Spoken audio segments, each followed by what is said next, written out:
नमस्कार। साहित्य, कला और संस्कृति की पहली ऑनलाइन वीडियो पत्रिका ताना बाना में आपका स्वागत है। मैं हूं मुकेश कुमार। दोस्तों, किसी भी रचना का महत्व कलात्मकता और अंतर्वस्तु दोनों से तय होता है। इनमें से एक भी पक्ष कमजोर हो तो रचना का प्रभाव घट जाता है। इसके बावजूद अंतर्वस्तु की अहमियत इसलिए बढ़ जाती है कि कई बार अलंकारों और उत्कृष्ट शिल्प से सधी रचनाएं हमें आगे की ओर नहीं पीछे की ओर ले जाती हैं, हमें उदात्त नहीं कट्टर बनाती हैं। रूप और वस्तु के इस फर्क को रेखांकित करते हुए पेश है आज का ताना बाना।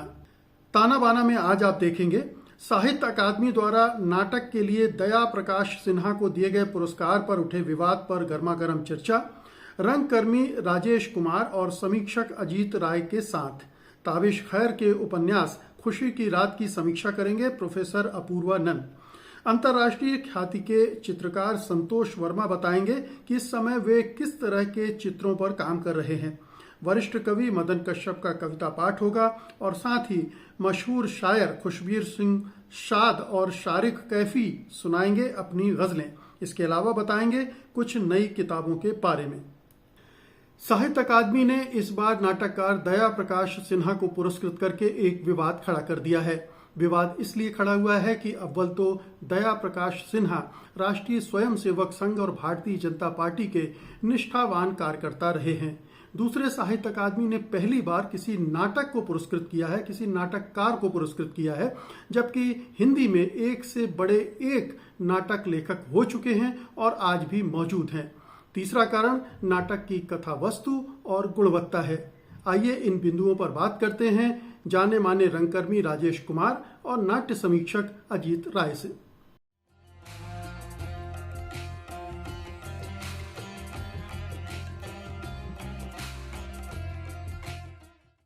सबसे पहले ताना बाना में आप दो महिलाओं का बहुत बहुत स्वागत है।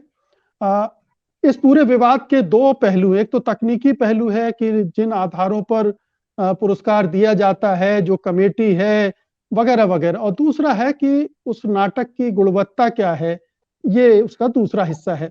मैं पहले हिस्से की बात कर रहा हूं। सबसे पहले अजीत जी, मैं ये जानना चाहता हूं कि जिन्हें नाटक के लिए पुरस्कार दिया गया है दया प्रकाश सिन्हा जी को, उनकी राजनीतिक पृष्ठभूमि क्या है?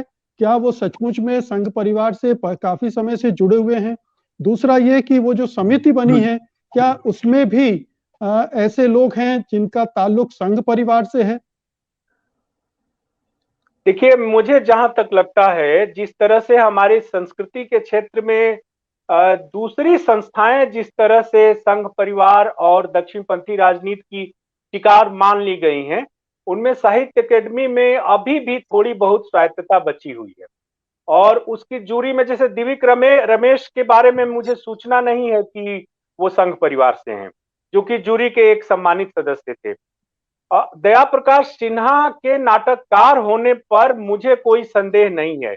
इस समय हिंदी में जितने नाटककार मौजूद हैं, और चूंकि मुकेश जी, हिंदी में होता क्या है कि एक ही अवार्ड मिलना है, तो जब भी साहित्य अकेडमी अवार्ड घोषित होते हैं तब उसमें सवाल उठता है कि इसको क्यों मिल गया, इसको क्यों नहीं मिला, इसको क्यों नहीं मिला। जिसमें जैसे उदय प्रकाश को लगातार 5 सालों तक अवार्ड नहीं मिलने के बाद ये नामवर सिंह जी के कार्यकाल में आखिरी बार उनको अवार्ड मिला।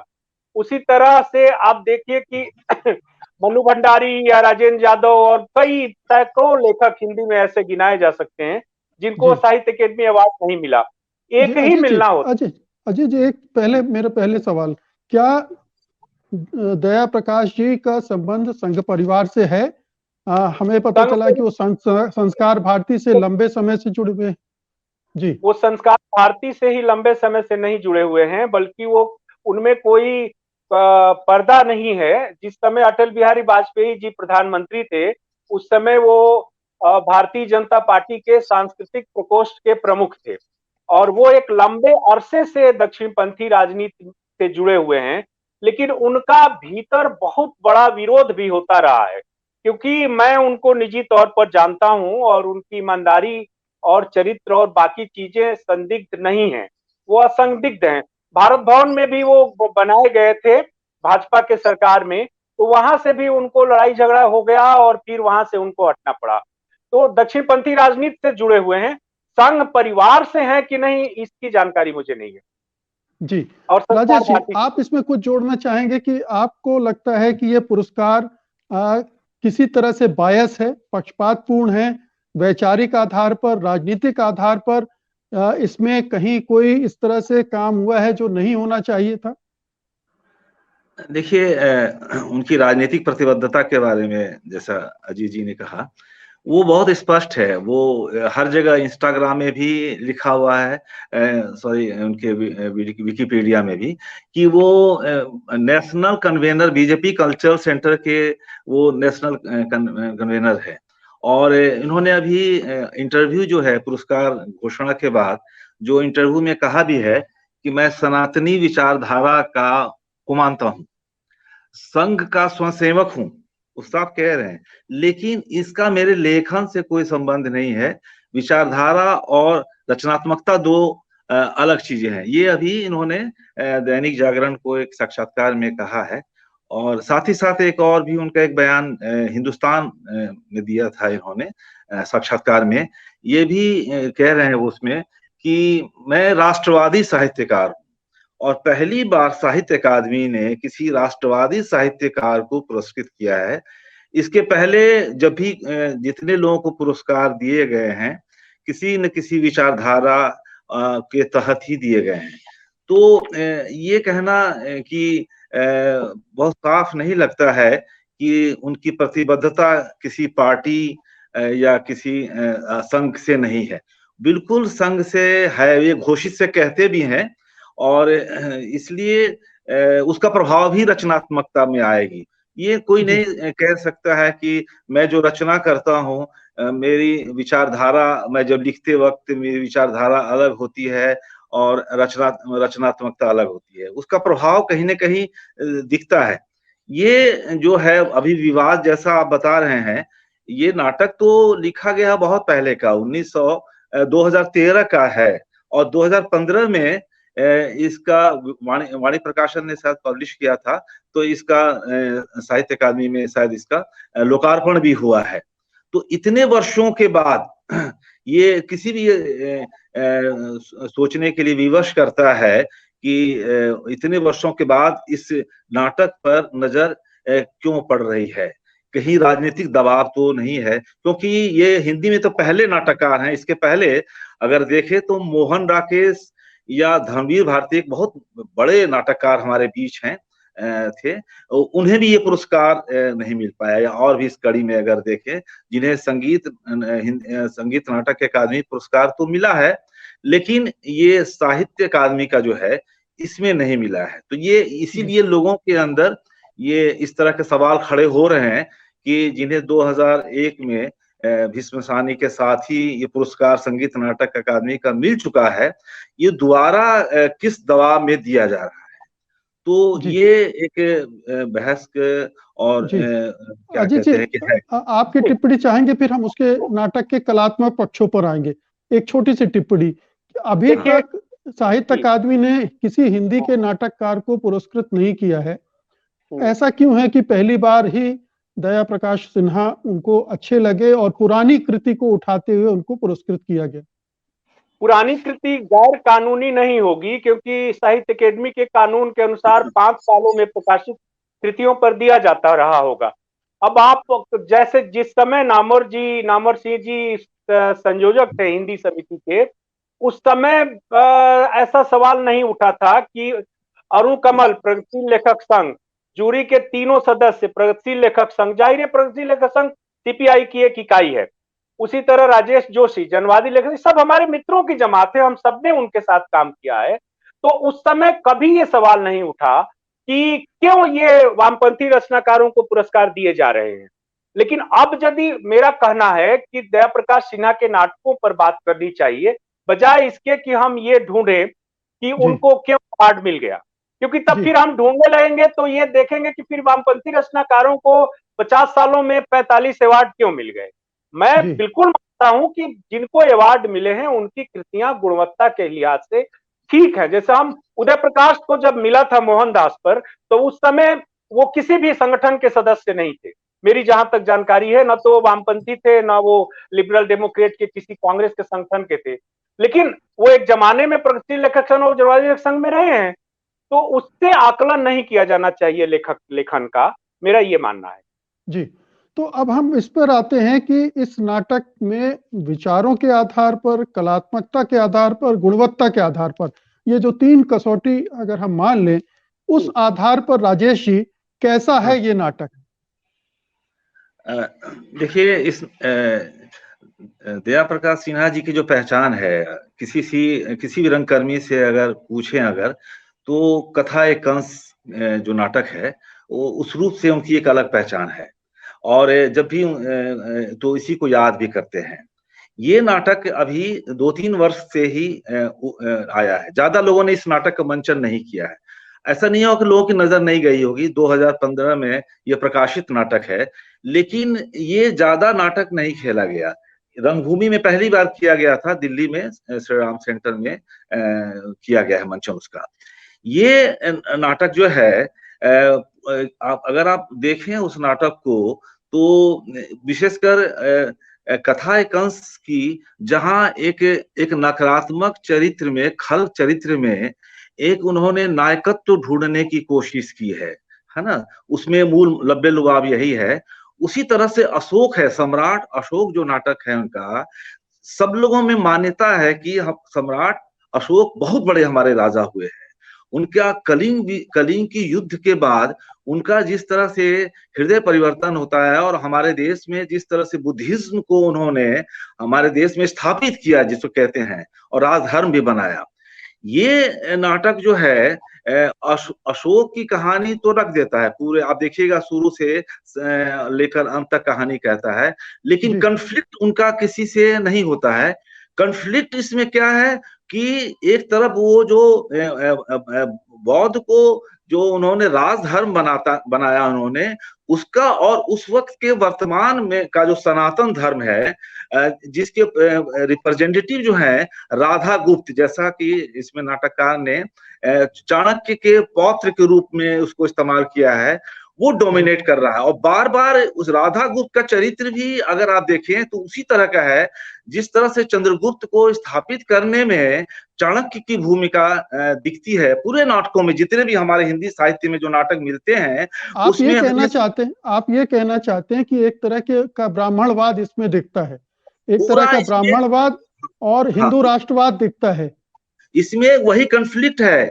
उसमें राधा गुप्त को ब्राह्मणवाद के रूप में लाया गया है, और वो जो है सागर गते एक बुद्धिज्म के रूप में, और वो पूरे नाटक में, और अंततः क्योंकि जो अशोक को गिरफ्तार कर लिया जा रहा है और उनकी जो छाया दिखाया जा रहा है, और फिर राधा गुप्त ने किस तरह से उसे क्या कहते हैं अरेस्ट कर लेता है, तो यही एक टेंशन उनके नाटक रक्त अभिषेक में भी देखेंगे कि आगे के उनके जो समय में उन्होंने एक तरह से यूनान के जो साम्राज्य के लोग आए थे उसको बाहरी आक्रांता कह के, और वहां के ब्राह्मणवाद को स्थापित किया गया बृहदत्त की हत्या करने के बाद पुष्यपुत्र सिंह के द्वारा।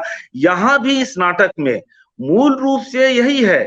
और इस नाटक में आप देखें तो कई नाटकों का छाया सी दिखती है। कहीं वो औरंगजेब की तरह दिखते हैं, जो औरंगजेब दारा शिकोह को हत्या कर उसको हरा कर गद्दी पर बैठता है, तो पहले दूसरे दृश्य में पूरा पढ़ते वक्त या देखते वक्त ऐसा लगता है कि हम औरंगजेब का कन्फ्लिक्ट देखते हैं। फिर बाद के आते आते अंत में, बीच के मध्य में तो पूरा तुगलक सा नजर आता है कि ये तुगलक की जो ट्रेजेडी थी, तुगलक को कैसे लोग हटा देना चाहते थे, और अंत आते आते पूरा वो जो शाहजहां का गिरफ्तार कैसे कर लेता है, और पूरा राधा गुप्त के माध्यम से ये कहलाने की कोशिश की जा रही है कि बौद्धिज्म के प्रचार के कारण देश की जनता बहुत तबाह हो गई है, बहुत से टैक्सेस देने पड़ जा रहे हैं, सड़क की स्थिति खराब हो गई है। अर्थात बौद्धिज्म का उनको जितना समर्थन करने के कारण बड़ा निराशा हुई। तो अजय जी, क्या ये एक कुंठित ब्राह्मण हिंदू की व्यथा कथा है इसमें? बिल्कुल नहीं है। हो सकती है, ये हो सकता है, मतलब वो ये भी वो कर सकते हैं। आप सुनिए, आप अल्बेयर कामू के नाटक कलिगुला की याद कीजिए। कलिगुला जैसा आत्यांतिक, अराजक और भयानक चरित्र इतिहास में बहुत दुर्लभ मिलते हैं। उसको भी अल्बेयर कामू ने अपने नाटक में, जो कि कलिगुला बहुत प्रसिद्ध है हमारे हिंदुस्तानी रंगकर्मियों के बीच, कलिगुला के एक इंसानी पक्षों को लेकर उसमें एक लिबर्टी ली गई है। दूसरा नाटक है इंदिरा पार्थसारथी का औरंगजेब, बहुत अच्छा राजेश जी ने याद दिलाया। औरंगजेब में भी, जो औरंगजेब इंदिरा पार्थसारथी का है, जो कि तमिल नाटक है, जिसको के एस राजेंद्रन ने यहाँ खेला है, जो कि, तो उसमें भी औरंगजेब के अंतर्द्वंद और उसके चरित्र के दूसरे पहलुओं पर प्रकाश डाला गया है। तीसरा एक नाटक है गिरीश कर्नाड का तुगलक। तुगलक एक अराजक और पागल राजा था, लेकिन तुगलक, गिरीश कर्नाड के नाटक में तुगलक के आपसी, तो नाटक में जब भी कोई ऐतिहासिक चरित्र आएगा, उसी तरह ये जो दया प्रकाश सिन्हा ने जो अपने स्रोत उठाए हैं, वो एक दूसरी शताब्दी के एक बौद्ध ग्रंथ अशोकवादन से लिया गया है।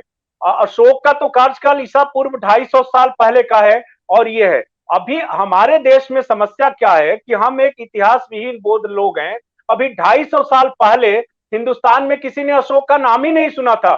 जब हमारे इतिहासकारों ने बड़ी मेहनत से जब इतिहास की किताबें लिखी गई और सम्राट अशोक के बारे में आया, यहां इसमें एक, अच्छा, ब्राह्मणवाद की जो बात आप कर रहे हैं, आप मुकेश जी, आपको याद होगा कि अशोक के बेटा जब राजा बना, वो हिस्ट्री है, वो तो आप किताब में देख लीजिए, तो उसको एक ब्राह्मण ने मार दिया। उस ब्राह्मण का नाम था पुष्यमित्र शुंग, और पुष्यमित्र शुंग ब्राह्मण था और वो मगध का सम्राट बन गया।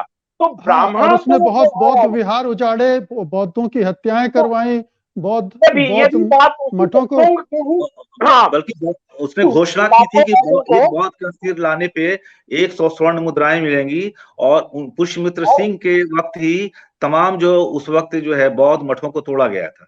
लेकिन दया प्रकाश सिन्हा का जो अशोक है, वो एक कुरूप अशोक है। उसमें वासना की पूरी उसकी नदियां बहती हैं उसके चरित्र में, और उस अशोक की दूसरी पत्नी खुद अशोक के बेटे पर आसक्त हो जाती है।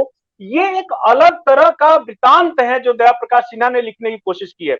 मेरा ये मानना है कि नाटक को नाटक की तरह देखना चाहिए, उसको इतिहास नहीं मानना चाहिए। इसीलिए जैसे उषा किरण खान का एक नाटक है विद्यापति पर, कहाँ गए मोर उगना, उसमें राजकमल चौधरी, फणीश्वरनाथ रेणु और नागार्जुन चरित्र के रूप में दिखाए गए हैं।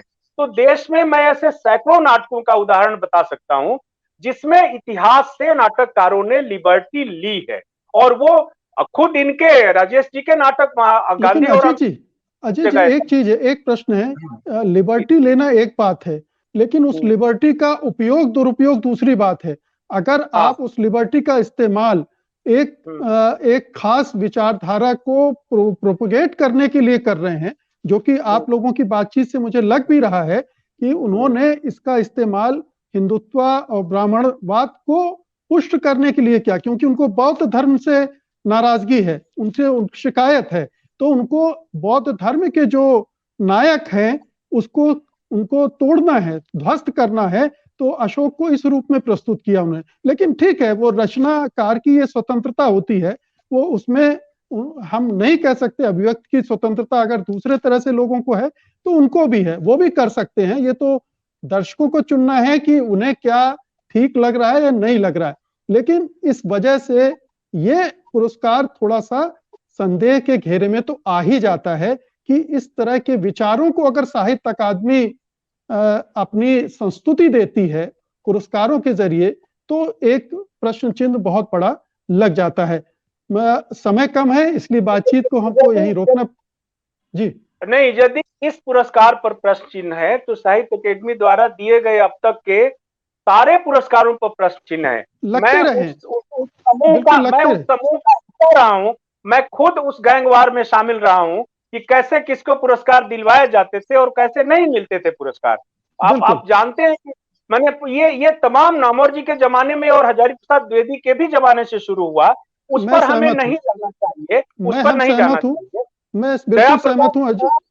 समय खत्म। दया प्रकाश सिन्हा हमारे समय के एक महत्वपूर्ण नाटककार हैं। उनके और बहुत सारे नाटक जैसे कॉमेडीज में अपने अपने दांव, सीढ़ियां और दूसरे नाटक भी हैं, जिसको हम सिर्फ इसलिए अवहेलना नहीं कर सकते कि वो दक्षिणपंथी विचारधारा के हैं। जी, हम तो केवल जिस नाटक को पुरस्कृत किया गया हम उसकी बात कर रहे हैं। हो सकता है उन्होंने और भी अच्छे नाटक लिखे हों, हम इससे इनकार नहीं कर रहे हैं, लेकिन हम आज चूंकि जिस नाटक पर उनको पुरस्कृत किया गया है तो उसको जी, लेकर जी। कुछ सवाल उठ रहे हैं, उन पर चर्चा कर रहे हैं। लेकिन वक्त खत्म हो गया राजेश जी, माफ करेंगे मुझे, अब हमको यहाँ पर वाइंड अप करना पड़ेगा। बहुत बहुत शुक्रिया आप दोनों मेहमानों का, धन्यवाद, नमस्कार। उर्दू अदब की दुनिया में खुशबीर सिंह शाद का नाम बहुत ही प्रतिष्ठा के साथ लिया जाता है। वे दुनिया भर के मुशायरों में हिस्सा लेते रहे हैं। उनकी शायरी जिंदगी की तकलीफों से भी जुड़ी हुई है और वो संघर्षों को भी बयान करती है। आज शाह साहब सुना रहे हैं अपनी कुछ चुनिंदा गजलें।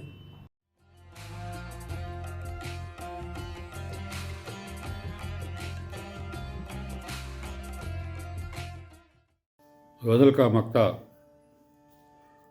खामोशी का साज बजाता रहता हूँ, तन्हाई में खुद को गाता रहता हूँ। मुझ में छनती रहती है जो एक शराब, उसी की मस्ती में मदमाता रहता हूँ। मेरी अपनी धूप है जिसमें जलता हूँ, अपने साये में अलसाता रहता हूँ। किश्ते फिक्र में बोता हूँ अपने ही बीच, किश्ते फिक्र में बोता हूँ अपने ही बीच।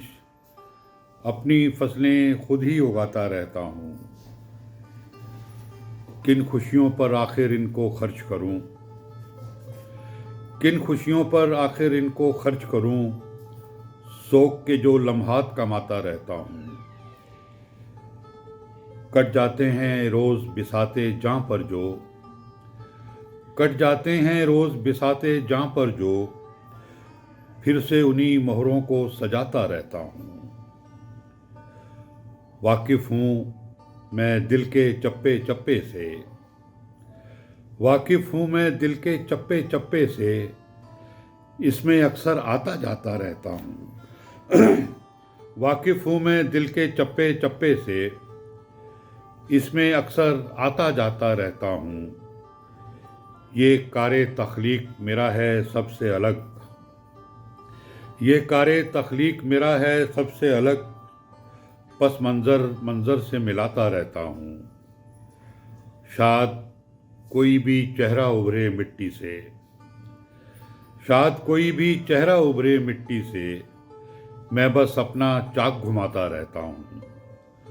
शायद कोई भी चेहरा उभरे मिट्टी से, मैं बस अपना चाक घुमाता रहता हूँ। खामोशी का साज बजाता रहता हूँ, तन्हाई में खुद को गाता रहता हूँ। समंदर ये तेरी खामोशियाँ कुछ और कहती हैं, मगर साहिल पे टूटी कश्तियाँ कुछ और कहती हैं। हमारे शहर की आँखों ने मंजर और देखा था, मगर अखबार की ये सुर्खियाँ कुछ और कहती हैं। हम अहले शहर की ख्वाहिश के मिलजुल कर रहें, लेकिन हम अहले शहर की ख्वाहिश के मिलजुल कर रहें, लेकिन अमीरे शहर की दिलचस्पियाँ कुछ और कहती हैं। अब अंधेरों में जो हम खौफज़दा बैठे हैं, क्या कहें खुद ही चिरागों को बुझा बैठे हैं। बस यही सोच के तस्कीन सी हो जाती है, और कुछ लोग भी दुनिया से खफा बैठे हैं। देख ले जाने वफा आज तेरी महफिल में, एक मुजरिम की तरह अहले वफा बैठे हैं। एक हम हैं कि परिस्तिश पे अकीदा ही नहीं, और कुछ लोग यहाँ बन के खुदा बैठे हैं। एक हम हैं कि परिस्तिश पे अकीदा ही नहीं, और कुछ लोग यहाँ बन के खुदा बैठे हैं। हवा के पर कतरना अब ज़रूरी हो गया है, मेरा परवाज़ भरना अब ज़रूरी हो गया है। मेरे अंदर कई एहसास पत्थर हो रहे हैं, ये शीराज़ा बिखरना अब ज़रूरी हो गया है। मैं अक्सर ज़िंदगी के उन मराहिल से भी गुज़रा, मैं अक्सर ज़िंदगी के उन मराहिल से भी गुज़रा, जहाँ लगता था मरना अब ज़रूरी हो गया है। मेरी खामोशियाँ अब मुझ पे हावी हो रही हैं, मेरी खामोशियाँ अब मुझ पे हावी हो रही हैं। तो खुलकर बात करना अब ज़रूरी हो गया है, तो खुलकर बात करना अब ज़रूरी हो गया है। हवा के पर कतरना अब ज़रूरी हो गया है, मेरा परवाज़ भरना अब ज़रूरी हो गया है। गज़ल का मतलब पेश कर रहा हूँ। मौसमे गुल से बराए नाम रिश्ते रह गए, वो शजर हूँ जिसमें कुछ गिनती के पत्ते रह गए। हैरतों की शक्ल में हर दिन नए कुछ हादसे, चश्मे बीना के लिए बस ये तमाशे रह गए। खुद ब खुद अब रक्स करने लग गईं कठपुतलियाँ, खुद ब खुद अब रक्स करने लग गईं कठपुतलियाँ, और हमारी उंगलियों में सिर्फ धागे रह गए। एक वो जिनकी शराबों ने बुझा दी तशनगी, एक हम सैराबियों में भी जो प्यासे रह गए। इस समंदर में भी याद आते हैं मुझको वो पहाड़, जिनकी झीलों में मेरे हमजाद झरने रह गए। मुंतशिर करके हवा यकजा तो करने आई थी हम, मगर एक बार जो बिखरे तो बिखरे रह गए। कितने चेहरों से ये ख्वाहिश थी शनासाई करें, कितने अफसाने बुने थे जो अधूरे रह गए। कितने चेहरों से ये ख्वाहिश थी शनासाई करें, कितने अफसाने बुने थे जो अधूरे रह गए। हैरतों की शक्ल में हर दिन नए कुछ हादसे, चश्मे बीना के लिए बस ये तमाशे रह गए। खुद ब खुद अब रक्स करने लग गईं कठपुतलियाँ, खुद ब खुद अब रक्स करने लग गईं कठपुतलियाँ, और हमारी उंगलियों में सिर्फ धागे रह गए। मौसमे गुल से बराए नाम रिश्ते रह गए, वो शजर हूँ जिसमें कुछ गिनती के पत्ते रह गए। शुक्रिया। और अब वक्त है पुस्तक समीक्षा का। आज हम अंग्रेजी का उपन्यास लेने जा रहे हैं। अंग्रेजी के कथाकार ताबिश खैर का उपन्यास खुशी की रात का हिंदी अनुवाद आया है। ऊपरी तौर पर अगर आप इस उपन्यास को पढ़ेंगे तो आपको ये एक दिलचस्प सस्पेंस नॉवेल की तरह लगेगा, लेकिन इसके अंदर कई परतें हैं। वास्तव में ये हिंदू और मुस्लिम समाज के बीच के जो रिश्ते हैं और उनमें जो अविश्वास और तनाव है उसको बहुत खूबी के साथ बयान करता है। जाने माने समालोचक प्रोफेसर अपूर्वानंद हमारे साथ हैं, तो आइए उनसे इस बारे में बात करते हैं।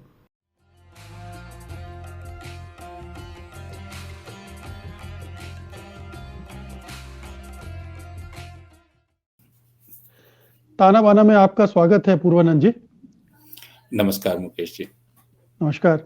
ये जो खुशी की रात है ये अपने आप में एक बड़ी दिलचस्प कहानी लगी मुझे। इस उपन्यास का जो कथानक है उसमें एक रहस्य जैसा बुना जाता है और आप कुछ भी ये एक्सपेक्ट नहीं करते कि अब ये कहानी कहाँ से कहाँ जा रही है। तो एक तो जो इसका पात्र है, किरदार है, मुख्य किरदार है अहमद, वो अपने तरह से जिस तरह से खुलता जाता है और फिर बाद में जिस तरह से उसकी चीजें एक अदृश्य उसकी पत्नी है, शबे बारात का मामला है, खुशबूदार हलवा है, ये सब एक बड़ा ही दिलचस्प मामला बनता है। आपने इस उपन्यास को कैसे देखा? मैंने इस उपन्यास को जैसा आजकल सारे उपन्यासों के साथ होता है, मैंने थोड़े शक के साथ पढ़ना शुरू किया कि आखिर ये उपन्यास बन पाएगा या नहीं। लेकिन एक तो इस उपन्यास में, जैसा आपने कहा, एक जासूसी उपन्यास का तत्व है, यानी यह रहस्य का एक तत्व बना के रखता है, तो आपकी उत्सुकता बनी रहती है, जो पहला गुण है कहानी का या उपन्यास का, जिसको बहुत लोगों ने एक निकृष्ट गुण माना है, लेकिन कहानी या उपन्यास को बनाए रखने के लिए वो बहुत ही आवश्यक है। उत्सुकता को बनाए रखना और उसको टिकाए रख पाना, यह बहुत बड़ी बात है। दूसरा कि यह उपन्यास राजनीति के दबाव को, समकालीन राजनीति के दबाव को झेल पाता है कि नहीं और उसको साध पाता है कि नहीं। क्योंकि जैसा आपने पढ़ाई है कि यह उपन्यास दरअसल आज के हिंदुस्तान के बारे में है और आज के हिंदुस्तान की जो दुश्चिंताएं हैं उनके बारे में है। खासकर आज के हिंदुस्तान में मुसलमानों की क्या स्थिति है, उनकी मनोवैज्ञानिक स्थिति क्या है, यह उपन्यास उसके विषय में है। और सिर्फ उसके विषय में नहीं है, मुसलमानों के बारे में हिंदुओं के अंदर किस प्रकार धारणा बनती है, उनके रिश्ते कैसे बनते हैं, उसके बारे में भी है।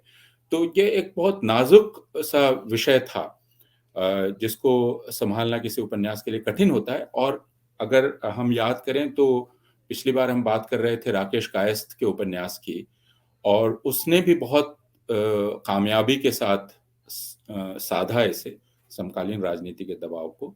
तो इस वजह से मुझे उपन्यास अच्छा लगा कि यह एक मनोवैज्ञानिक स्तर पर चलता है और बहुत ही सूक्ष्म तरीके से मुसलमान दिल और दिमाग को हमारे सामने खोल कर रखता है, बहुत ही संवेदनशीलता के साथ। एक हिंदू पात्र है जो उसका सहयोगी भी है, जिसने उसे नौकरी दी है, जिसका लंबा साथ है, मेहरोत्रा, जो उसे बहुत चाहता भी है, लेकिन कैसे उसके मन में उसके प्रति शक पैदा होता है।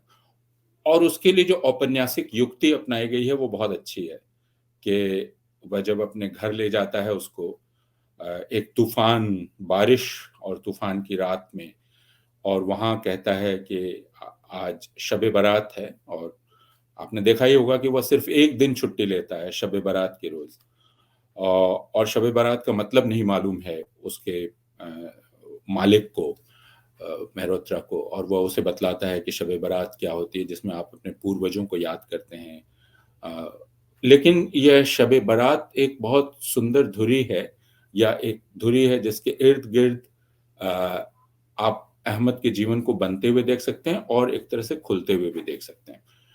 तो उसके जीवन की पूरी त्रासदी, अहमद और अहमद की पत्नी जो कि नहीं है, मारी जा चुकी है, लेकिन यह रहस्य बहुत बाद में जाकर खुलता है।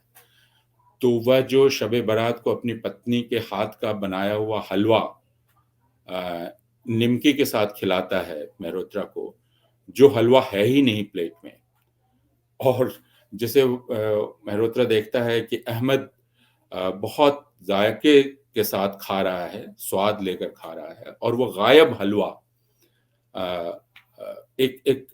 एक मन में शक पैदा कर देता है कि अहमद एक ऐसी चीज है जिस पर यकीन नहीं किया जा सकता।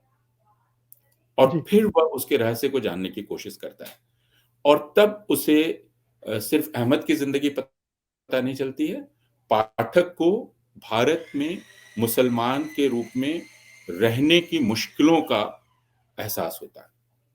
जी, तो आपने ठीक कहा कि ये दो स्तरों पर, एक तरफ हिंदुओं की मानसिकता उनको उजागर करती है और दूसरी तरफ मुस्लिम साइकी को उजागर करती है। जो हिंदू जो एम्प्लॉयर है, मेहरोत्रा हैं, वो उन्हें लेना नहीं चाहते हैं। एक रस्म अदायगी के लिए उन्होंने इंटरव्यू के लिए बुला लिया है। उनके अंदर एक अपराध बोध है कि मौका तो देना चाहिए। वो पहले से ही खारिज कर चुके हैं, इंटरव्यू के दौरान खारिज करने का फैसला कर चुके हैं। लेकिन एक छोटी सी बात है कि अहमद बहुत सारी भाषाएं जानता है जो उसके बिजनेस में कारगर साबित हो सकती हैं, और सिर्फ इस बिना पर उसको रख लिया जाता है। और वो सबसे विश्वसनीय, मतलब वो स्वीकार करता है कि उसके बिजनेस में जितना योगदान उसका अपना है उतना ही अहमद का भी है। तो यहाँ पर एक रिश्ता हमें इस तरह का दिखता है। लेकिन जिस घटना का जिक्र किया आपने, वो जो साइकी बनी है, जो सूरत में उसकी पत्नी रोशनी की हत्या जिस तरह से की जाती है दंगों के दौरान, उससे निर्मित साइकी निकल कर आती है, और वो संदेह का बीज पैदा करती है मेहरोत्रा के मन में। तो ये कई स्तरों पर समकालीन राजनीति और जो आपने कहा उन सबको उधेड़ बुनकर रखती। मुझे कभी कभी लगता है एक तरह का काफका का प्रभाव, काफका इफेक्ट इसमें वो नजर आ रहा है कि कैसे कहानी शुरू होती है और कहीं दूसरी तरह से खुलती जाती है। आपकी टिप्पणी? जी हाँ, यह मानवीय रिश्तों की कहानी है, लेकिन जैसा मैंने कहा कि हमें अहमद को नहीं भूलना चाहिए कि अहमद बनता कैसे है। अहमद बहुत सारी भाषाएं जानता है, क्योंकि वो गया, जो कि एक बौद्ध तीर्थ स्थल है, उस बौद्ध तीर्थ स्थल में आने वाले सैलानियों और वहाँ के श्रद्धालुओं की भाषाएं सीखता जाता है। एक तरह से वो कॉस्मोपॉलिटन है। तो एक मुसलमान की जो छवि रूढ़ हो गई है लोगों के दिमाग में, अहमद उससे अलग है। अहमद एक सहिष्णु व्यक्ति है। अहमद जरूरी नहीं है कि पांचों वक्त नमाज पढ़ता हो, लेकिन अहमद शबे बारात को याद रखता है। अहमद अपनी माँ के साथ है। जब उसकी माँ को कब्रिस्तान में नहीं घुसने दिया जाता है क्योंकि कट्टरपंथियों का जोर बढ़ा है और औरतों को नहीं घुसने दिया जाएगा, तो वह अपनी माँ के साथ रहता है और अपने पिता की कब्र पर फातिहा पढ़ने नहीं जाता है। वह ट्रेन के पटरी के किनारे किनारे लग कर जाकर अपनी माँ के साथ अपने पिता की कब्र को देखता है और याद करता है। तो अहमद जो एक कॉस्मोपॉलिटन है, बहुभाषी है, उसके बावजूद वह, और जो कि मुसलमान जैसा नहीं है, लेकिन उसका नाम जो उसको नौकरी नहीं देता शायद, लेकिन उसकी 5 कॉस्मोपॉलिटन या 5 अनेक भाषाएं जानने ने उसको नौकरी दी। उससे वह उस त्रासदी से नहीं बच पाता है जो हिंदुस्तान में एक साधारण मुसलमान की त्रासदी होगी। यानी उसकी पत्नी जला ही दी जाती है, और वह भी इसलिए कि उसकी पत्नी किस धर्म की है यह पता नहीं। उसने शादी की है रोशनी से, और उसका पता नहीं है कि वह मुसलमान है या हिंदू है या बौद्ध है, कौन है इसका पता नहीं है। इसके बावजूद रोशनी जला दी जाती है, और जब वह जलाई जा रही है तो वह पूरा दृश्य जिसमें वह माफी नहीं मांगती है, वो गिड़गिड़ाती नहीं है, उसको यह 2002 का वाकया है ना, जिसमें भीड़ आकर उसको मार डालती है, और वह उसके जीवन में एक चिरंतन उपस्थिति बन जाती है। वो उससे बातचीत करता रहता है, उसका बनाया हुआ हलवा जो कि नहीं है वह उसको खाता भी है, और उसी तरह अपने साथी को दे भी देता है, अपने मालिक को देता भी है और उम्मीद करता है। तो हाँ, इस पर वह असर है, लेकिन मैं कहूँगा कि यह ताबिश खैर की मैं औपन्यासिक कौशल उनका मानता हूँ और संवेदनशीलता, कि इसमें बिना सामान्यीकरण के, बिना सरलीकरण के, उन्होंने जो भारतीय समाज में मुसलमान जिस विडंबना का शिकार है भारतीय समाज की, उसको उन्होंने बिना अतिशयोक्ति के, बिना कड़वाहट के सामने रख दिया है। इसलिए उपन्यास आखिर में एक बहुत गहरा खालीपन आपके भीतर छोड़ जाता है। जी, यहाँ मैं एक अंश पढ़ना चाहता हूँ जो अहमद के अनुभवों से निकला हुआ है, और हम जानते हैं कि वो दफ्तर में कई बार ऐसी टिप्पणियां करता है जो उनके साथी लोग हैं उनको चौंका देती हैं, एक अलग मायने उनके होते हैं। यहाँ एक छोटी सी टिप्पणी है, इसका अंश है। अहमद ने एक बार कहा कि हिंसा वायरस की तरह है, ये दूसरों को बीमार कर फैलती है। अहमद गांधी के अहिंसा के दर्शन का बचाव करता रहा था, जिसकी उसके कुछ साथी आलोचना करते थे, जो बीजेपी के हिंदुत्व की विचारधारा का धार्मिक नहीं बल्कि बौद्धिक कारणों से समर्थन करने की बात करते थे। उसने ये बात उस वक्त कही थी। मेरे ख्याल से उसकी दलील ये थी कि हिंसा को रोकने का एक ही रास्ता है कि उसे अपनाने से इनकार कर दिया जाए, नहीं तो आप उसके वायरस के वाहक बन जाते हैं, ये आपके जरिए और फैलती है। लेकिन उसका क्या होगा कि अगर आपको इस वायरस की सुई ही लगा दी जाए, तब क्या होगा जब आपके समाज के डॉक्टर आपको इस वायरस की सुई लगा दें। तो ये वायरस का प्रकरण कोरोना के आने के बाद भी हम ये सांप्रदायिकता के वायरस की बात करते रहे हैं, और ये हिंसा का वायरस जिसको अहमद अपने तरह से कह रहा है। और क्या चीज जोड़ना चाहते हैं आप इस उपन्यास के मुतालिक? नहीं, मैं उस बात को दोहराना चाहता हूँ जो हम लोगों ने शुरू में की है, कि इस उपन्यास में आप उन सारी उलझनों को देख सकते हैं जो इस वक्त हिंदुओं के दिमाग में मुसलमानों को लेकर हैं। मुसलमान कैसे होने चाहिए, और अहमद उस हिसाब से एक अच्छा मुसलमान है। क्योंकि वह ज़रूरी नहीं है कि हलाल गोश्त ही मांगता हो, वह किसी भी प्रकार की धार्मिक ज़िद नहीं करता है, वह पाँचों वक्त की नमाज नहीं पढ़ता है, वो बहुत सारी छुट्टियां नहीं मांगता है, सबसे वह एडजस्ट कर लेता है। लेकिन जैसा यह उपन्यास कहता है, उसके बावजूद वह अपनी नियति से मुक्त नहीं हो पाता है, और उसके बावजूद उसका जो सहयोगी मालिक है, वह अपने पूर्वग्रह से कहीं मुक्त नहीं हो पाता है। तो इस बात को समझना हम लोगों के लिए बहुत आवश्यक है कि वह कौन सी मनोवैज्ञानिक गांठ है जो भारत में हिंदुओं और मुसलमानों के रिश्ते के बीच पड़ गई है, और उसको कैसे खोला जाए, उस गिरह को कैसे खोला जाए। जी, अंत में बस छोटी सी बात मैं इसके बारे में कहना चाहूंगा कि एक तो हिंदी के प्रकाशक अपनी किताबों को बहुत सुरुचिपूर्ण ढंग से नहीं छापते हैं, ये इसका एक उदाहरण है। अंदर के पेजों का आप देखें, चाहे फॉन्ट लें चाहे लेआउट लें, बहुत ही घटिया, ऐसा लगता है जैसे 20-30 साल पहले की कोई उपन्यास हमारे हाथ लगा हो, हम उसे पढ़ रहे हों। और दूसरी बात, थोड़ा सा मुझे अनुवाद को लेकर भी तकलीफ हुई, थोड़ा सा बेहतर हो सकता था इसका तर्जुमा। आपका? हाँ, हालांकि समी अहमद ने अनुवाद में काफी कोशिश की है, लेकिन जैसा आप कह रहे हैं कि थोड़ी और सफाई, थोड़ा और सधाव चाहिए था, लेकिन मैं ये कहूंगा कि अनुवाद ने मूल की आत्मा को लगभग हमारे पास पहुंचा दिया है, तो बाधा नहीं पड़ती है। जैसा आमतौर पर मैं हिंदी के प्रकाशकों के जो अनुवाद छपे होते हैं उनको पढ़कर देखता हूं, तो वो अपठनीय हो जाते हैं।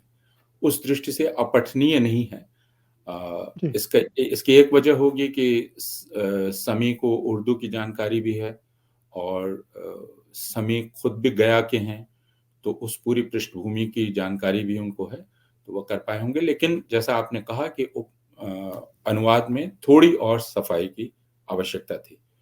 फिर भी यह उपन्यास बावजूद खराब छपाई के, थोड़ी लापरवाह छपाई के, पठनीय है और सबको पढ़ना चाहिए। और हिंदी के पाठकों को तो पढ़ना ही चाहिए, यह देखने के लिए कि राजनीति को उपन्यास में, और समकालीन राजनीति को, बिल्कुल आज की राजनीति को उपन्यास में साधा कैसे जाता है।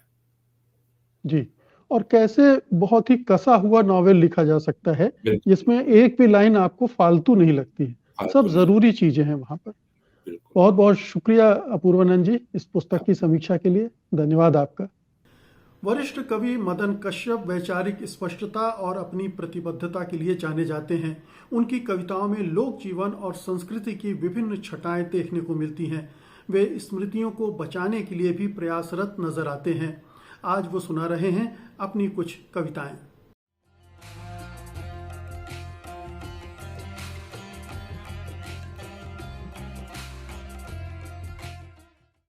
नमस्कार। प्रस्तुत है इधर की लिखी कुछ 3-4 कविताएं। मित्रों, ये कोरोना समय है, आप सब जानते हैं, और इसमें जो कोरोना की त्रासदियों को लिखी गई कविताएं हैं, त्रासदियों को आधार बनाकर, वो तो अपनी जगह पर है, लेकिन जो अन्य विषयों पर भी लिखी गई कविताएं हैं उन पर भी परोक्ष रूप से इस कोरोना का कोई ना कोई दबाव है जिसको हम महसूस कर सकते हैं। घटनाओं और त्रासदियों को छोड़ दें तो प्रकृति और मनुष्य के जटिल रिश्ते में जो कड़वाहट और कारुणिक परिस्थितियां आई, वो बिल्कुल अलग तरह की हैं। उसी तरह से मृत्यु बोध के साथ साथ जो पराजय बोध का विस्तार हुआ अपने भीतर,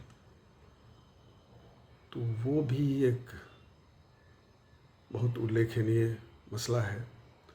और फिर स्पर्श पर रोक लग जाना, जिससे स्पर्श जिसकी बड़ी भूमिका है संवेदना के विस्तार में, उसे प्रतिबंधित हो जाना, ये भी एक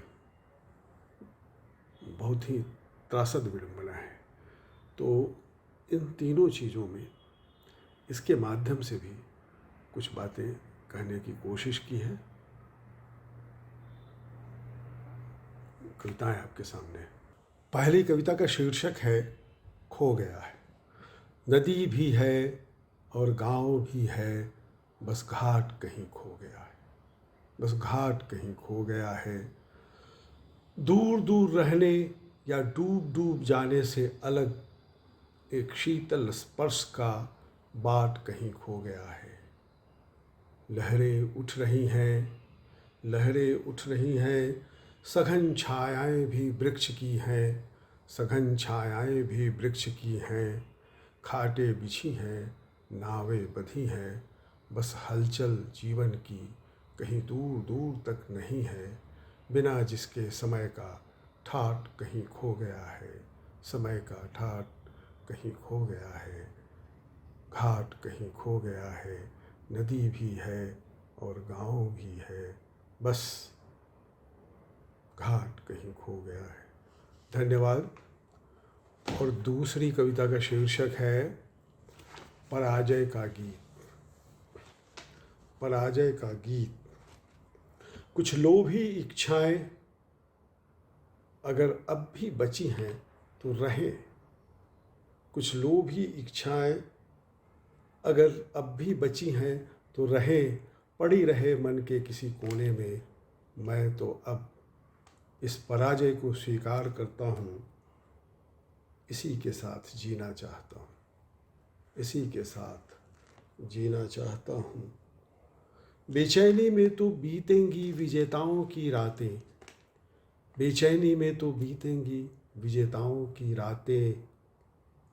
उन्हीं पर होगी विरोधियों की कातिल निगाहें, उन्हीं के खिलाफ रची जाएंगी साजिशें। इतिहास में अपनी जगह बनाने के लिए वे ही होते रहेंगे हलकान। मैं तो चुपचाप चला आया हूँ शिकस्तगी की इस खूबसूरत दुनिया में, मैं तो चुपचाप चला आया हूँ शिकस्तगी की इस खूबसूरत दुनिया में, जहाँ लहलहा रही हैं भरोसे की फसलें, खिलखिला रहे हैं भलमनसाहत के कारखाने। विजेता तुम्हारी उन्मादी दुनिया से कहीं बेहतर है हम पराजितों की दुनिया, तुम्हारी उन्मादी दुनिया से कहीं बेहतर है हम पराजितों की दुनिया। एक ताकतवर स्वपोषित निरुपायता में जीते हुए अपने मृदुल आत्मगौरव को बचाए रखना हमारा मकसद है। और अब स्पर्श को लेकर दो छोटी कविताएं। पहली कविता का शीर्षक है चाहता हूँ।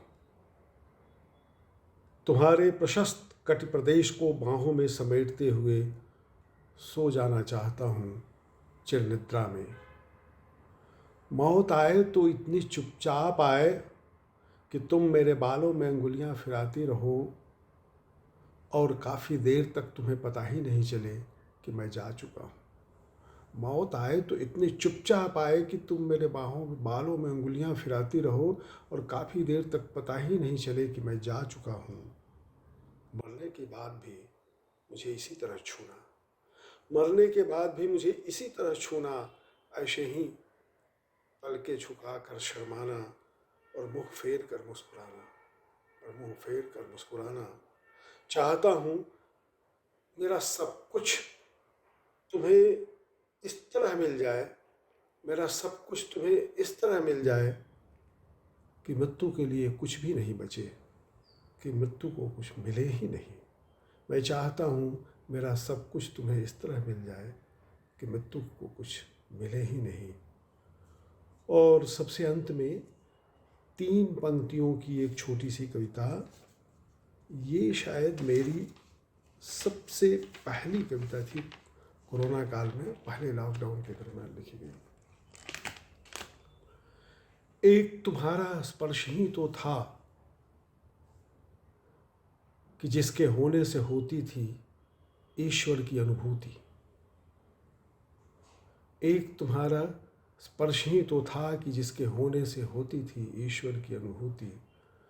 कोरोना ने मुझे निरीश्वर कर दिया, कोरोना ने मुझे निरीश्वर कर दिया। आप सबको बहुत बहुत धन्यवाद। दोस्तों, ताना बाना में आज हम एक और प्रयोग करने जा रहे हैं। आज अंतर्राष्ट्रीय ख्याति के कलाकार संतोष वर्मा अपने स्टूडियो से हमें बताएंगे कि इस समय वे किन चित्रों पर काम कर रहे हैं। लेकिन उनके स्टूडियो में दाखिल होने से पहले आइए मैं आपको थोड़ा उनके बारे में बता दूं। वे लगभग 3 दशकों से चित्रकला कर रहे हैं। उन्हें राष्ट्रीय अकादमी पुरस्कार मिल चुका है और संस्कृति मंत्रालय की सीनियर फेलोशिप भी। उनके चित्र राष्ट्रीय कला संग्रहालय में संग्रहित हैं।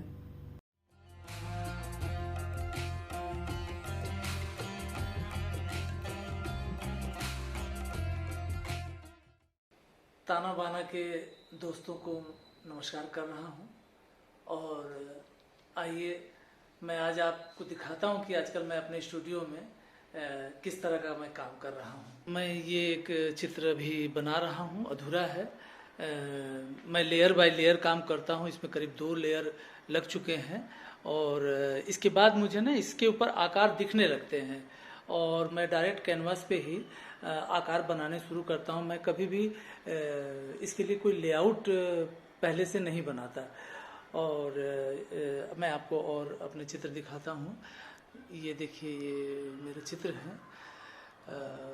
मेरे चित्र एक खोजी बच्चे की रंगीन चंचल दुनिया जैसी है जो एक गांव में पला बड़ा है और बनारस जैसे छोटे शहर में और वहाँ के क्षेत्रीय कहानियाँ, वहाँ की परंपराएं और मिथक, उनके बीच ही उसका बचपन बीता है।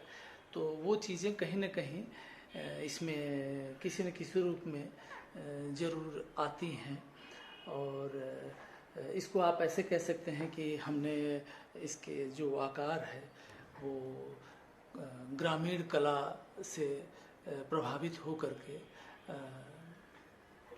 इन चीज़ों को, आकारों को बनाया है। ये पूरी तरह से रियलिज़म हम इसे नहीं कह सकते क्योंकि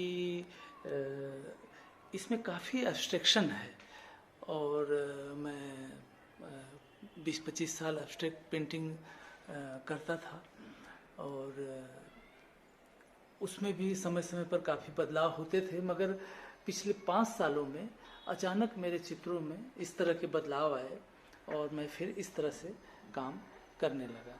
आप देखेंगे इसमें काफ़ी स्क्रिबल हैं, सिंबल्स हैं और कुछ एब्स्ट्रैक्ट फॉर्म है इसके अंदर, आप देख पाएंगे। ये चित्र हैं हमारे और ये देखिए इन आकारों को। वैसे तो दुनिया के बहुत सारे कलाकारों ने ग्रामीण कला या ट्राइबल आर्ट उनसे लिया है और लेकिन सबके अलग अलग तरीके होते हैं अपने, और मेरा अपने गांव से लिया हुआ और वहाँ से है। ये देखिए, ये प्रिंट मेकिंग है। पिछले सप्ताह मैं हैदराबाद गया था, एक प्रिंट मेकिंग की वर्कशॉप थी, तो वहाँ ये मैंने बनाया। छापा कला कहते हैं और बाहर तो इसे काफ़ी मान्यता, बहुत पसंद किया जाता है, लेकिन हमारे यहाँ उतना स्वीकार नहीं किया जाता। हालांकि बहुत सारे आर्टिस्ट करते हैं मगर आम लोगों में ये उतना प्रचलित नहीं है। मैं प्रिंट मेकर नहीं हूँ, लेकिन फिर भी मुझे पसंद है, तो जब भी मौका लगता है मैं बनाता हूँ। ये देखिए, मैं स्टूडियो में ही ये वुडकट MDF बोर्ड को काटा है, जिसका ये अभी एक प्रूफ निकाला है। तो जब मौका लगता है मैं प्रिंट मेकिंग भी कर लेता हूँ। मैं आप लोगों को एक चीज़ और दिखाना चाह रहा था। ये जो चित्र हैं ये मैंने पिछला जब कोविड स्टार्ट हुआ था तब मैंने बनाया था। मैं कोई सब्जेक्ट लेके कभी कोई चित्र नहीं बनाता, लेकिन ये अपने आप ही ये चित्रों में मुझे लगता है कि कुछ अजीब सी बेचैनी है। जो काली रेखाएं हैं आप देखेंगे, कहीं ना कहीं ऐसा मुझे प्रतीत होता है। हालांकि मैंने ऐसा कुछ सोच के नहीं बनाया, लेकिन उस समय स्थितियां ऐसी थी कि इस तरह के चित्र मेरे बने, चित्रों में ये प्रभाव आए, तो इन्हें मैंने रख दिया है। और भी इसके साथ और भी चित्र है। तो ये उस समय के चित्र हैं जब कोविड स्टार्ट हुआ था और काफ़ी कुछ देखने को मिलता था, न्यूज़ के माध्यम से चर्चाएं उस पर होती थी। तो ये चित्र मैंने उस समय बनाए थे। तो दोस्तों, आपने ये मेरा स्टूडियो देखा और साथ में मेरे ये चित्र देखे। हालांकि अभी और अंदर दूसरे कमरों में काफ़ी चित्र हैं, लेकिन इनको देखने से एक आइडिया तो आप लोग को ज़रूर मिल गया होगा। मैं अपने स्टूडियो में 5-6 घंटे रोज़ बिताता हूँ, काम करता हूँ, और आप लोगों ने मेरा चित्र देखने के लिए अपना समय दिया। आप सबका धन्यवाद। मशहूर शायर शारिक कैफी की शायरी में मौजूदा समय की परेशानियों और गमों की चर्चा तो होती है, मगर साथ ही वो चुपचाप खामोशी के साथ सवाल भी करती जाती है और ऐसा लगता है कि वो गुफ्तगू भी कर रही है। आज कैफी साहब सुना रहे हैं अपनी कुछ गज़लें।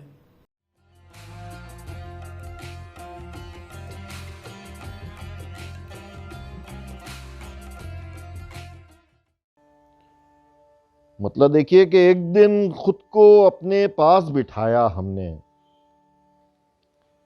एक दिन खुद को अपने पास बिठाया हमने, पहले यार बनाया फिर समझाया हमने, खुद भी आखिरकार उन्हीं वादों से बहले,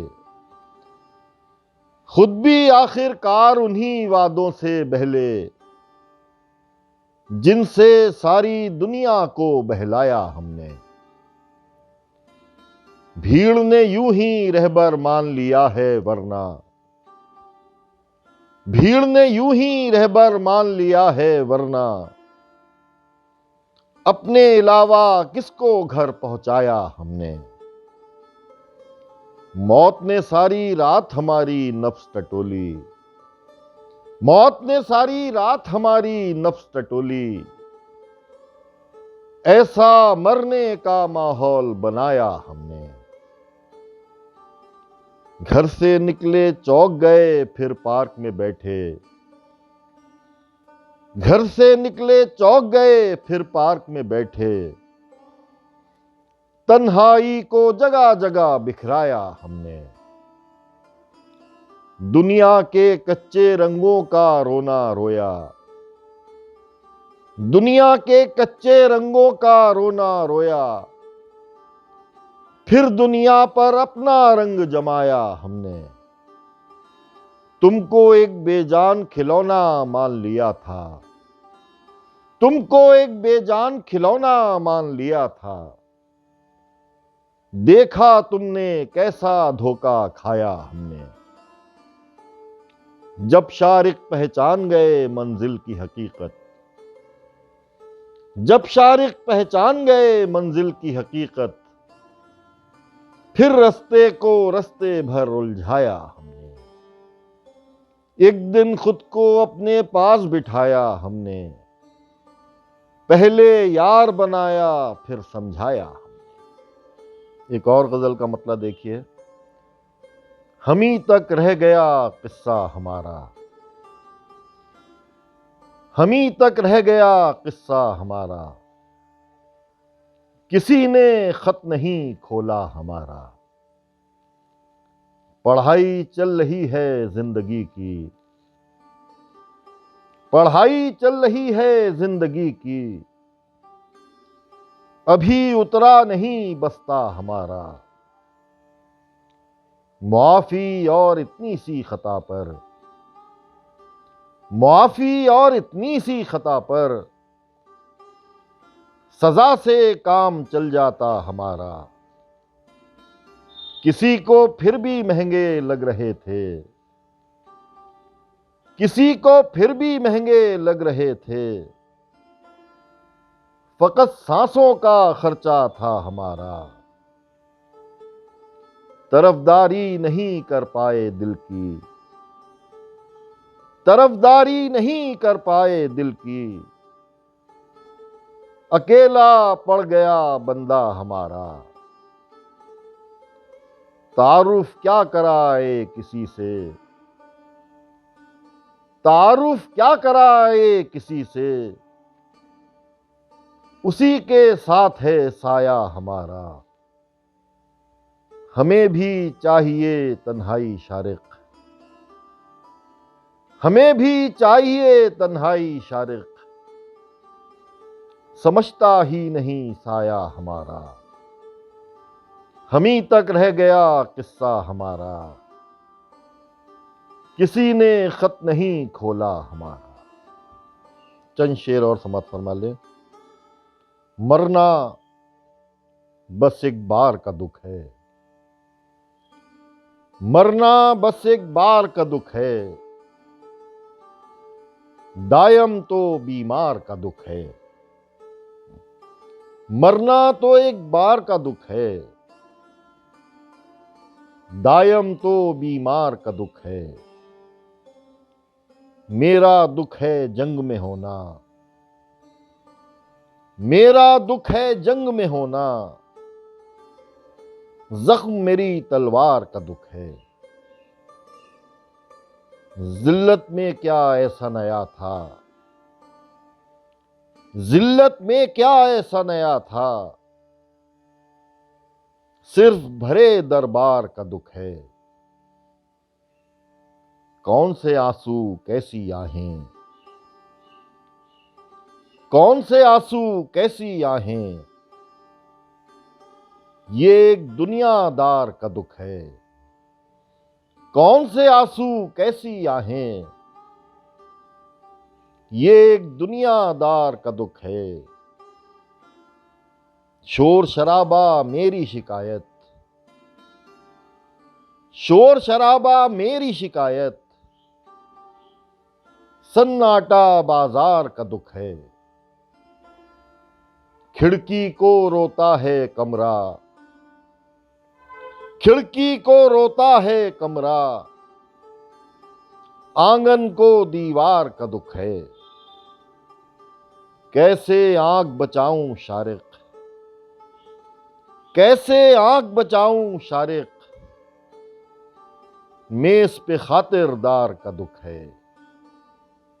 मरना तो एक बार का दुख है, दायम तो बीमार का दुख है। और आइए आपको अब चलते चलते कुछ नई किताबों के बारे में जानकारी दे दूं ताकि आप भी अपनी पसंद की पुस्तक चुन सकें, मंगवा सकें और पढ़ सकें।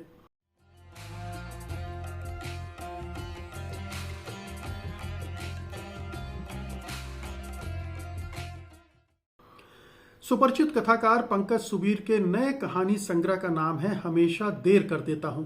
शिवना प्रकाशन से आए इस संग्रह में शामिल कहानियों में जहां वे एक तरफ रूढ़िवाद, कट्टरता, स्टीरियोटाइपिंग जैसी समाज विरोधी प्रवृत्तियों से टकराते हैं, वहीं दूसरी तरफ लेखक मन की विभिन्न परतों की भी जांच करते चलते हैं। गाजीपुर में क्रिस्टोफर कॉडवेल वरिष्ठ पत्रकार उर्मिलेश की संस्मरणात्मक कथाओं का संकलन है। ये दिलचस्प संस्मरण ऐसे लोगों, घटनाओं और समय से वाबस्ता हैं जिनसे लेखक प्रभावित हुआ और जिनका उसके जीवन पर गहरा असर भी पड़ा। उनके कुछ संस्मरण अगर छात्र जीवन से जुड़े हुए हैं तो कुछ पत्रकारिता की यात्रा के दौरान निकले हैं। पटना ब्लूज कथाकार, पटकथा लेखक एवं आलोचक अब्दुल्लाह खान का ऐसा उपन्यास है, एक ऐसी प्रेम कहानी है जिसमें धर्मों का अंतर तो है ही, उम्र का भी फासला है। ये इश्क नायक को उन लक्ष्यों से भटका देता है जो उसने कभी अपने लिए तय किए थे। 0 माइल पटना परिचित शहरों को जाने माने लेखकों की नजर से देखने की श्रृंखला का एक हिस्सा है। इसमें सुपरिचित कवि संजय कुंदन ने इसमें पटना के बुनियादी चरित्र को पहचानने की कोशिश की है, उसके जनजीवन की झांकियां पेश की हैं। शहर में आए बदलावों को भी उन्होंने इसमें रेखांकित किया है। इतिहास, संस्मरण या समाजशास्त्रीय विवेचन से परे इसे एक बहुत ही रोचक शैली में लिखा गया है। ज्योतिराव फूले की गुलामगिरी नई किताब नहीं है, मगर मराठी से इसका ये नया और सुगम अनुवाद आया है। फुले ने ब्राह्मणवाद पर सबसे तीखे प्रहार किए थे और ये किताब खासतौर पर दलित आंदोलन के लिए एक बाइबल की तरह बनी हुई है।